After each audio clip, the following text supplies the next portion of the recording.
In this panel, what we would like to do is we would like to provide a perspective to the students that are in the house, the young professionals, about what is the entry point into this industry from a business perspective. Was it Cabello who said yesterday, don't say small business? I like that. So we're going to say from a business perspective, okay, what is your entry into that? And share with us some of your lessons along the way. As a kid, I had a inept fascination with commercials. Like I could watch commercials on repeat over and over again. In fact, in the 80s, SABC would always flight the commercials on repeat. So like every commercial, because it was very limited, SABC only aired, I think, like 30 commercials at any given time. So they'd have it in English, Afrikaans, and then the remaining languages on repeat for the entire day. That was basically SABC's version of open time back in the day. And I always wanted to get into advertising. Didn't know where, how, what it entailed. And it was quite funny because I either wanted to work for Ogilvy and Mather, as they were known back in the day, and all the guys at the BMW commercials. Didn't know what they were called. And landed up attempting to study graphics and animation because I wanted to go the traditional agency route. I wanted to become an art director. And that didn't quite finish that course. Did a BCom, as most people do. It's like the perfect course to decide what you don't want to do in life. Didn't finish that either. And tried to get an internship at Ogilvy. This was in KZN. And I remember the guy saying to me, no, you have to go to AAA. And I'm like, listen, I can't afford AAA.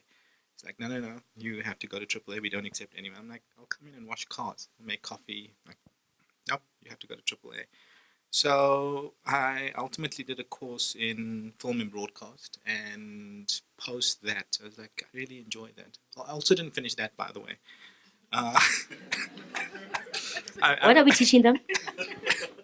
I'm just curious. What are we teaching them? We're Not to teaching them finish. the value of perseverance. Enough. I studied in financial management. Studied financial management. Got to the banks. Worked for Standard Bank. Still very young. I mean, I think I was 22 when I joined Standard Bank, the youngest in the department.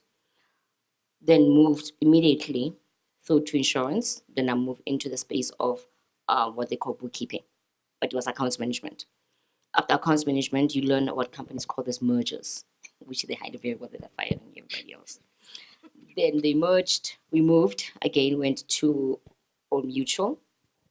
Then Old Mutual, for some odd reason, they got redundant, and I got bored because in accounts department, when you can balance a book worth about 8 million within a space of a day, there's a problem. Either you're too good, or you are just cooking the books. And my supervisor called me, said, I think you should come to my office. I'm like, oh, crap, what did I do now? And guess it goes like, I've seen you when you do events for the company. You get excited. You balance a book of 8 million within a week. Are you normal? I'm like, yeah, it's easy. I figured it out. And I showed him how. He's like, I don't think you belong finance. I'm like, I know. I'm waiting for my moment.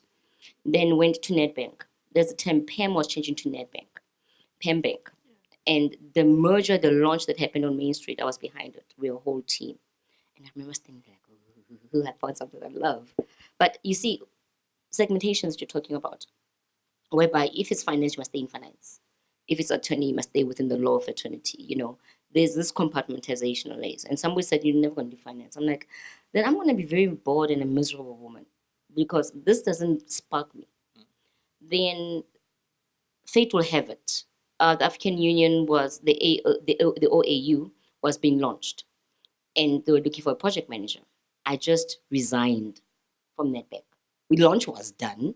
They moved to Sandton. I was bored. I'm like, guys, I can't. I cannot be doing one project at a time and finding something that I love, then from them going back to accounts, So I resigned without knowing anything that I'm going to do. And I didn't have a plan. But when you know that the universe is going to take care of everything, there's this, I don't know how to define it, but there's this inner peace. I think Kung Fu Panda got it correctly. There's this inner peace that just says, it's okay, we got you.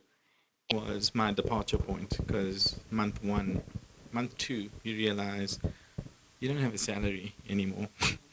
It's a very, very daunting, like no medical aid, no salary. And when you've been accustomed to that sort of thing, it's like, I decided, I had bought a new property at the time.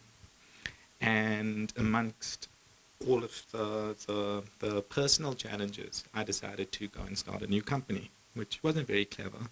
And to your point, it's like some of the personal sacrifices, yeah, it wasn't something directly attributed to it, but you'd end up, if you don't have the right partner, it can, well, it kind of in part costed me a marriage. And you need a strong person, a strong, secure person to be able to chase that challenge, your personal challenge. Keeping in mind the greater good and what's around you. But yeah, I think the most daunting thing is not having a support structure, and also not coming from a realm of, especially as people of color, we aren't accustomed to knowing how businesses are run, what you need to start a business, the pitfalls. There's no sounding board. We don't have those, as I call them, golf course discussions. You know, it's not within our realm. You know, we're brought up thinking you have to have a job, you have to get the white picket fence, and that's just the way things go. For me, was personal sacrifices I had to make. My daughter was very young. I had to travel the world. And every time when I was at the airport, I saw my baby cry. And I could not take her with me. And I made a promise to myself that when Noah finishes school, and that is varsity, by the way, correction, not high school, she's going to work with me. So when she graduated in her 3D animation, I said, come in, you're going to work with mommy. That has been an achievement for me because now, guess where to take when I travel? I take her. She is more a mommy than I am. But at the same time, I'm able to hone her own skill and hone her own talent and give her the space to be able to say, do what you want to do. I've got you. So I'm making up for all the time I've lost. She said she understood, but you know what? You never forgive yourself as a mother. And the other sacrifice I had to make was marriage. You get a partner who does not understand. Why are you meeting with Silo around 10 o'clock at night? Silo is your boyfriend, right? And I'm thinking, Silo's got a wife, you know?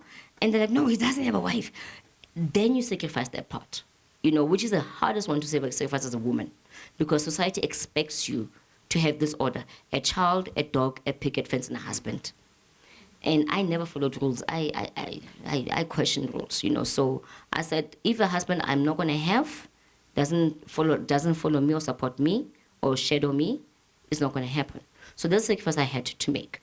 But that one, I'm not unapologetic about it because it's one of the things that I still state today, that whoever wants to go into what they're passionate about, you must have a partner who's going to support you.